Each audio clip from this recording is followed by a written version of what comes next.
I am going to, what you're going to hear is several stories about Fleet, not just the knowledge creation that I've told you about, but some of the other aspects of what Fleet has done over the years. Next, I'm going to hand to Kirrily Rule, who's going to tell us about capacity building and what we've done there. Thank you, Michael.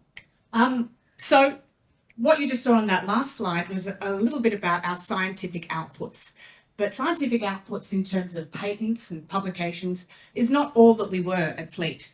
So at Fleet, we understood that it was important to invest time and resourcing into building Australia's scientific capacity. So that is nurturing future leaders through training, mentoring, expanding research capabilities, expertise, and through networking. Certainly networking was one of our greatest challenges as we started. With 7 nodes at 7 different universities spread out across Australia, it was critical from the very outset that we had to improve our collaborations and build strong networks. We had 2 initiatives that we implemented to try and achieve this goal. One of them was to ensure that researchers had the opportunity to be part of more than one research theme. And the second one was that PhD students would have a co-supervisor that would be at a second node. And so our 22 research leaders have forged ahead with this challenge of building their strong networks. And 7 years on, we can see that we're getting significant internode publications through this strong network building. Of course, when we are building these networks, we can see that we're expanding the number of people that we are collaborating with. In fact, we can now boast 409 members in Fleet, up from our initial 149, which is great. This includes an increase in our associate investigators from 9 to 39, and our partner investigators like myself sit at 31. So not only have we expanded the number of people that we're collaborating with, we've also expanded the organisations that we've collaborated with too, and we've spread ourselves a little bit overseas as well. So countries like Italy, Poland, Singapore, New Zealand, Germany, China, and the United States. We all have organisations in those countries that we're collaborating with. And so with that, we're able to establish ourselves as world leaders in electronics research. I'll go back. Of course, one of the ways that we are building our capacity and building our networks is to start from the ground up. So that means training future scientists, the next generation of scientists skilled in quantum materials and semiconductor research. And to date, Fleet's really proud that we've contributed to training 123 higher degree research candidates and 120 research fellows. So it's quite an achievement over the last 7 years. Of course, when we are building capacity, we know we've got to dedicate time and resourcing. And at Fleet, we dedicated $2.8 million of strategic centre funds towards a number of competitive programs to help build our capacity.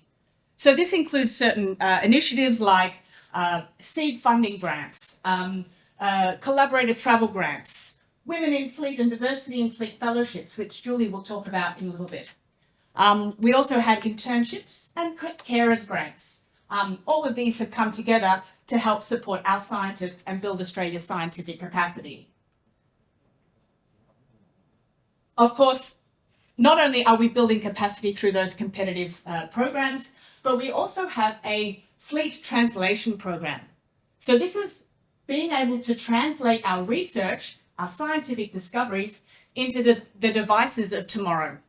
So with this, we need to partner with industrial partners to get our research, as I said, into devices of the future.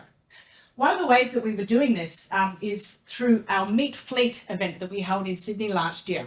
And this brought together scientists as well as industry partners from around Australia to tackle the challenge of how we were going to reduce energy consumption in electronic devices, looking at ways that we can translate our research, fundamental research, into commercially viable devices. And as you can see, and as Michael also pointed out, we've invested through this, we've invested in 10 patents and 3 spin-off companies. Of course, another event that we just recently co-hosted was the Better Futures Hackathon, which was held last month. So the Better Futures Hackathon was an event to bring teams of scientists and industry partners together to work collaboratively to find solutions to real-world problems. And I'm really pleased to say that the winning team just happened to be a team that involved fleet members and associates who designed a quantum device for early earthquake detection. Science communication is critical these days. Some would even say it's an art. To be able to describe your technical research outputs in a way that is accessible to members of the public and to politicians is really critical. And to that, we've been trying to train our scientists and our members to be self-sufficient science communicators, to write research blogs, to write news articles, to try and demonstrate the impact that their research is actually going to have on society.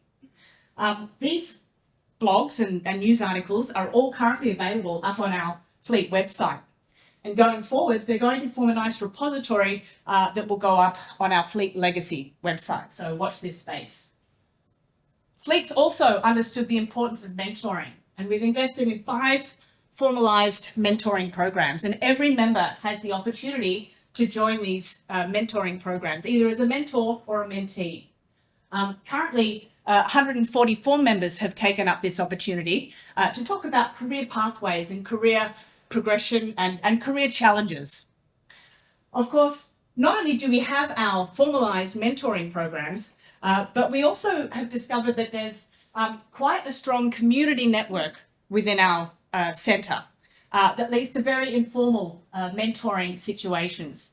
And I think a lot of this comes down to our non-hierarchical structure that we've really cultivated within the centre. And I think Jeff's going to talk a little bit more about that later.